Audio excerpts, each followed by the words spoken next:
IPL schedule பற்றி நிறைய reports இப்போ ஆன்லைனில் பப்ளிஷ் ஆகிருக்கு. ஸோ ஷெட்யூல் பற்றி வந்திருக்கிற லேட்டஸ்ட் இன்ஃபர்மேஷன் எல்லாத்தையும் இந்த வீடியோவில் பார்க்கலாம். அண்ட் மற்ற சில இன்ட்ரெஸ்டிங் சிஎஸ்கே அண்ட் கிரிக்கெட் அப்டேட்ஸுமே இருக்குது. அதெல்லாம் பற்றி கண்டிப்பாக டிஸ்கஸ் பண்ணுவோம். வீடியோ கண்டிப்பாக இன்ட்ரெஸ்டிங்காக இருக்கும். வீடியோ லைக் தேடிட்டு மறக்காம சேனலை சப்ஸ்கிரைப் பண்ணிக்கோங்க. இவாங்க வீடியோ தெரிஞ்சுக்கலாம். இந்த வருஷம் ஒரு புது கிரிக்கெட் லீக் ஸ்டார்ட் ஆக போகிறது. யூரோப்பியன் T20 பிரீமியர் லீக், அதாவது ETPL. இந்த லீக் வந்து 2025 லான்ச் ஆக வேண்டியதாக இருந்துச்சு. பட் ஃப்ரான்ச்சைசியோட சேல்ஸ் வந்து நடக்காததுனால இந்த ஈவெண்ட்டை போஸ்ட்பான் பண்ணியிருந்தாங்க. இப்போ எல்லாமே சார்ட் அவுட் ஆகி ஆகஸ்ட் 26 அன்னைக்கு இந்த லீக் ஸ்டார்ட் ஆக போகிறது இந்த வருஷம். ஸோ இந்த லீகோட ஃபார்மேட் என்னன்னு கேட்பீங்க. இந்த லீக்ல அயர்லாந்து, ஸ்காட்லாந்து, நெதர்லாண்ட்ஸ் இந்த 3 கண்ட்ரீஸ்ல இருக்கக்கூடிய சிட்டிஸை பேஸ் பண்ணின டீம்ஸ் வந்து பார்ட்டிசிபேட் பண்ணுவாங்க. டோட்டலா இந்த லீக்ல 6 டீம்ஸ் இருக்காங்க. கிளாஸ்கோ அண்ட் எடின்பர்க் வந்து ஸ்காட்லாண்டை பேஸ் பண்ணின டீம்ஸ், ஆம்ஸ்டர்டாம் அண்ட் ராட்டர்டாம் வந்து நெதர்லாண்ட்ஸ் பேஸ் பண்ணின டீம்ஸ், தென் ஃபைனலா அயர்லாண்ட்லேருந்து டப்ளின் அண்ட் பெல்ஃபாஸ்ட். ஸோ இந்த 6 டீம்ஸ் தான் இந்த லீக்ல ப்ளே பண்ண போறாங்க. இந்த லீகோட கோ ஓனரா அபிஷேக் பச்சன் தான் இருக்காரு. as of now இந்த லீக்ல 3 டீம்ஸோட சேல் இப்போ நடந்து முடிஞ்சிருக்கு. Amsterdam, Belfast and Edinburgh. மிச்சம் இருக்கக்கூடிய இந்த 3 டீம்ஸோட சேல் வந்து பிப்ரவரியில நடக்கும். கிளென் மேக்ஸ்வெல் அண்ட் அவரோட பிரதர் டேனியல் இப்போ பெல்ஃபாஸ்ட் பேஸ்ட் பிரான்ச்சைசில இன்வெஸ்ட் பண்ணியிருக்காங்க. ஸோ அந்த டீமோட நேம் வந்து ஐரிஷ் வுல்வ்ஸா இருக்கும்னு இப்போ சொல்லியிருக்காங்க. அதே மாதிரி எடின்பர்க் பிரான்ச்சைசி வந்து கேசல் ராக்கர்ஸ் அப்படிங்கிற டீம் நேம் இருக்க போகுது.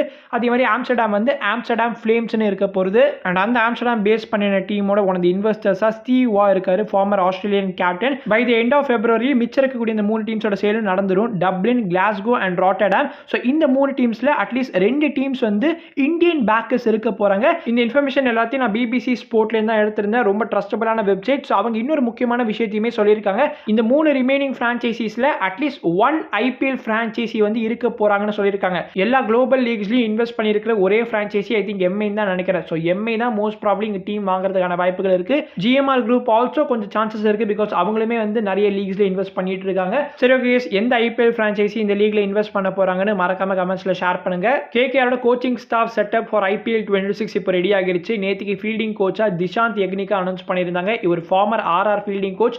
லாஸ்ட் இயர் ஆர்ஆர்ல தான் இருந்தாரு. இப்போ கேகேஆருக்கு மூவ் ஆகியிருக்காரு. ஸோ இந்த டீமோட ஹெட் கோச்சா அபிஷேக் நாயர் அஃப்கோர்ஸ் இருக்க போறாரு. மென்டாரா டிஜே பிராவோ, அசிஸ்டன்ட் கோச்சா Shane Watson, bowling coach Tim Southee, power coach Andre Russell, fielding coach Dishant Yagnik, strength and conditioning coach Chris Donaldson. Still no இந்த T20 வேர்ல்ட் கப்ல பங்களாதேஷ் ப்ளே பண்ண போறாங்களா இல்லையா அப்படிங்கிற ஒரு குழப்பம் போயிட்டு தான் இருக்கு. ஸோ ஐசிசி பிசிபியோட எந்த ஒரு ரெக்வஸ்டையும் அக்செப்ட் பண்ணிக்கல. பிசிபி முதல்ல என்ன கேட்டிருந்தாங்கன்னா, எங்களோட மேட்சஸை இந்தியாவிலேருந்து வேற கண்ட்ரிக்கு ஷிஃப்ட் பண்ணுங்க, அதாவது ஸ்ரீலங்காக்கு ஷிஃப்ட் பண்ணுங்க சொல்லியிருந்தாங்க. பட் ஐசிசி ரொம்ப ஸ்ட்ராங்கா ரீலோகேட்லாம் பண்ண முடியாதுப்பா, நீங்க இந்தியாவில தான் ப்ளே பண்ணணும்னு சொல்லியிருந்தாங்க. சரி, அட்லீஸ்ட் அயர்லாண்டோட எங்களோட குரூப்பையாவது ஸ்விட்ச் பண்ணிக்க அலோவ் பண்ணுங்கன்னு கேட்டிருந்தாங்க. ஸோ குரூப் சில பங்களாதேஷ் இருக்காங்க இல்லையா, ஸோ அயர்லாண்டோட ஸ்விட்ச் பண்ணிக்கிட்டாங்கன்னா அவங்க குரூப் பிக்கு போயிருவாங்க அண்ட் அயர்லாந்து வந்து குரூப் சிக்கு வந்துருவாங்க. ஸோ அதுக்குமே வந்து ஐசிசி அலோவ் பண்ணல. இப்போ ஃபைனலாக இந்த பிரச்சனை எங்க வந்து நிற்குதுன்னா, பிசிபிக்கு ஒரு 24 மணி நேரம் டைம் கொடுத்துருக்காங்க அவங்களோட பார்ட்டிசிபேஷனை கன்ஃபார்ம் பண்றதுக்கு. ஸோ இந்த வீடியோ பார்க்குறப்போ அந்த 24 hours முடிஞ்சிருக்கும். ஸோ எஸ் அஃபிஷியலாக இன்னைக்கு பிசிபி அவங்களோட பார்ட்டிசிபேஷனை கன்ஃபார்ம் பண்ணி ஆகணும். இன்கேஸ் பங்களாதேஷ் ரெஃப்யூஸ் பண்ணாங்கன்னா ஐசிசி வேற ஒரு டீமை வச்சு அவங்களை ரீப்ளேஸ் பண்ணிடுவாங்க. ஸோ மோஸ்ட் ப்ராப்ளி ஸ்காட்லாண்டா இருக்குன்னு சொல்லியிருக்காங்க. Dewald Brevis is speaking at the right time. He is well and truly back. இப்போ இந்த T20 சீசன்ல back to back half century score பண்ணியிருக்காரு. ரொம்ப இம்ப்ரெசிவா இருந்தது. பிரவிஸோட மெச்சூரிட்டி தான். லாஸ்ட் 2 கேம்ஸா நீங்க பார்த்துருந்தீங்கன்னா உங்களுக்கு தெரிஞ்சிருக்கும். பிரெட்டோரியா கேபிட்டல்ஸ் ஜேஎஸ்கேக்கு எதிராக 7-for-5 ஒரு சிச்சுவேஷன்ல இருந்தாங்க. அங்கேருந்து பிரவிஸ் அண்ட் ரூத்தர்ஃபோர்டோட பார்ட்னர்ஷிப்னால தான் ஒரு டிஃபெண்டபிள் டோட்டல் போஸ்ட் பண்ண முடிஞ்சது இல்லையா. இன்னைக்கு இந்த எஸ்சிசிக்கு அகைன்ஸ்டான குவாலிஃபயர் கேமுக்கு வந்தோம்னா Brevis 75 runs of 38 balls score பண்ணியிருந்தாரு. எஸ்சிசி 170 டோட்டல் போஸ்ட் பண்ணியிருந்தாங்க. கொஞ்சம் கூட கஷ்டப்படாம ரொம்ப ஸ்மூத்தாவே இந்த ரன் சேஸ் வந்து பிரெட்டோரியா கேபிட்டல்ஸ் முடிச்சிருப்பாங்க. அண்ட் இப்போ பிரெட்டோரியா கேபிட்டல்ஸ் ஃபைனல்ஸ்க்குமே முன்னேறி இருக்காங்க. பிரவிஸ் எப்பவுமே ஃபியூவர் பால்ஸ் பிக்கர் இம்பாக்ட் கொடுக்கக்கூடிய பிளேயர். நம்ம சிஎஸ்கேக்காக இந்த சீசன்ல பார்த்திருப்போம். மேக்ஸிமம் ஒரு 20 to 25 balls தான் ப்ளே பண்ணிருப்பாரு. முடிஞ்ச அளவுக்கு அதுலயே பெஸ்டான டேமேஜ் வந்து கிரியேட் பண்ணிட்டு போயிடுவார் இல்லையா. பட் பிரவிஸ் ஸ்லோவா அடாப்ட் பண்ற மாதிரி தெரியுது. கேமுக்கு ஏத்த மாதிரி ப்ளே பண்றாரு. இந்த கேம்ல டில் தி எண்ட் இருந்து சேஸை கம்ப்ளீட் பண்ணிட்டு போயிருக்காரு. நாட் அவுட்ல ஃபினிஷ் பண்ணிருக்காரு. பிரவிஸ் அந்த ஷார்ட்டர் பால் வீக்னஸுமே வந்து அழகா டேக்கிள் பண்ணி அப்பர் கட்ல ஒரு ஷாட் வந்து ப்ளே பண்ணிருப்பாரு. நோட் பண்ண வேண்டிய விஷயம் என்னன்னா, ஃபர்ஸ்ட் இன்னிங்ஸ்ல பிரவிஸ்க்கு ஒரு இன்ஜுரி ஏற்பட்டுச்சு அவரோட ஃபிங்கர்ல. திரும்ப பிரவிஸ் ஃபீல்டுக்கு வரமாட்டாருன்னு தான் நினைச்சேன். பட் ஃபர்ஸ்ட் இன்னிங்ஸ்லேயே வந்து திரும்ப ஃபீல்டுக்கு வந்துட்டாரு அண்ட் பேட்டிங்லயுமே வந்து ப்ளே பண்ணாரு. ஐ ஃபீல் பிரெட்டோரியா கேபிட்டல்ஸ் தான் இந்த வருஷம் சாம்பியன்ஸா மாற போறாங்க. கேபிட்டல்ஸோட 2வது மேஜர் டிராஃபி கூடிய விரைவில் வரப்போறதுன்னு நினைக்கிறேன். IL T20ல துபாய் கேபிட்டல்ஸ் 2025 எடிஷனை வின் பண்ணிருப்பாங்க. ஐபிஎல், WPL, MLC மாதிரி லீக்ஸ்லயுமே டெல்லி கேபிட்டல்ஸோட டீம்ஸ் இருக்கு. பட் அங்கெல்லாம் வந்து டிராஃபிஸ் வின் பண்ணது கிடையாது. ஸோ இப்போ SA20ல பிரெட்டோரியா கேபிட்டல்ஸ் வின் பண்ணாங்கன்னா கண்டிப்பா நல்லா இருக்கும். ஃபைனலா IPL 26 ஷெட்யூல் பத்தி வந்திருக்கிற லேட்டஸ்ட் இன்ஃபர்மேஷன் எல்லாத்தையும் நம்ம பார்த்துடலாம். ஸோ IPL டென்டேட்டிவா March 26 ஸ்டார்ட் ஆகும்னு சொல்லியிருக்காங்க. March 26 ஸ்டார்ட் ஆகி May 31 இதுதான் விண்டோவா இருக்க போகுது.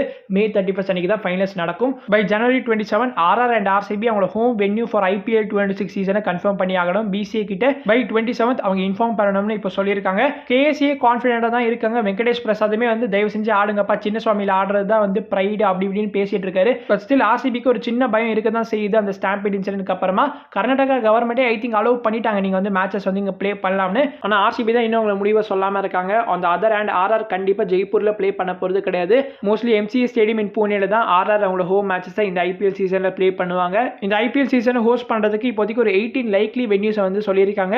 So Chennai, Delhi, Lucknow, Mumbai, Kolkata, Ahmedabad, new Chandigarh, Hyderabad, Dharamshala, Visakhapatnam, Guwahati, Jaipur, Bengaluru, Pune, Raipur, Ranchi, Navi Mumbai and Thiruvananthapuram. ஏன்னா Jaipur and Bengaluru uncertain to host IPL matches தானே சொன்னேன். எதுக்காக இந்த லிஸ்ட்ல அவங்க இருக்காங்கன்னு கேட்குறீங்களா? இது ஜஸ்ட் ரஃபா பப்ளிஷ் பண்ணியிருக்கிற லிஸ்ட் தான். But one thing is clear, CSK அவங்களோட ஐபிஎல் ஹோம் மேட்சஸ் சேப்பாக்ல மட்டும் ப்ளே பண்ண போறது கிடையாது. கண்டிப்பா திருவனந்தபுரம் அண்ட் ராஞ்சியில ப்ளே பண்றதுக்கான வாய்ப்புகளுமே இருக்கு.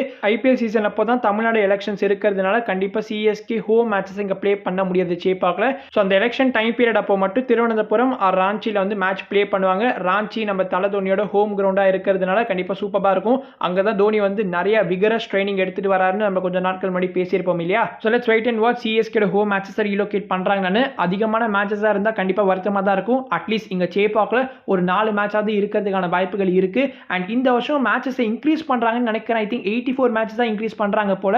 ஸோ அதனால மேட்சஸ் இன்க்ரீஸ் ஆகிறதுனால ஹோம் மேட்சஸ்மே வந்து 8 மாறதுக்கான வாய்ப்புகள் இருக்கு. இப்போ கரண்டா 7 ஹோம் மேட்சஸ் தான் நடக்கிறது இல்லையா? இன்கேஸ் ஐபிஎல் 84 மேட்சஸ்க்கு ஷிஃப்ட் பண்ணாங்கன்னா அப்போ ஒரு டீம் வந்து 16 கேம்ஸ் ப்ளே பண்ணுவாங்க. அட்லீஸ்ட் சிஎஸ்கே ஒரு 5 to 6 ஹோம் மேட்சஸ் இங்க சேப்பாக்ல ப்ளே பண்ணலாம். மீதி இருக்கக்கூடிய ஹோம் மேட்சஸை வேற வென்யூல தான் ப்ளே பண்ற மாதிரி இருக்கும்னு நினைக்கிறேன். சரி, அதெல்லாம் இருக்கட்டும். ஷெட்யூல் என்னைக்கு ஆஃபிஷியலா ரிலீஸ் பண்ண போறாங்கன்னு கேட்டீங்கன்னா, ஸோ தமிழ்நாடு, அசாம் அண்ட் பெங்கால் இந்த 3 ஸ்டேட்டோட எலெக்ஷன் டேட் அனௌன்ஸ்மெண்ட் வந்ததுக்கு அப்புறமா தான் ஆஃபிஷியலா ஐபிஎல் ஷெட்யூல் அனௌன்ஸ் செய்யப்படும். சரி, ஓகே, சிஎஸ்கே எவ்வளவு ஹோம் மேட்சஸ் இங்க சேப்பாக்ல ப்ளே பண்ணுவாங்க அப்படிங்கிற உங்களோட ப்ரெடிக்ஷன்ஸை கமெண்ட்ல போடுங்க. இன்னைக்கு ஜேஎஸ்கே vs பால் ராயல்ஸ் எலிமினேட்டர் கேம் நடக்க போகுது. ஸோ அந்த மேட்சையுமே கண்டிப்பா பாருங்க. ஜேஎஸ்கேக்கு ஒரு ஆல் தி பெஸ்ட் நான் சொல்லிட்டு இந்த வீடியோ முடிச்சுக்க விரும்புறேன். நான் உங்களை அடுத்த வீடியோ சந்திக்கிறேன். அது வரைக்கும் பீஸ், பை.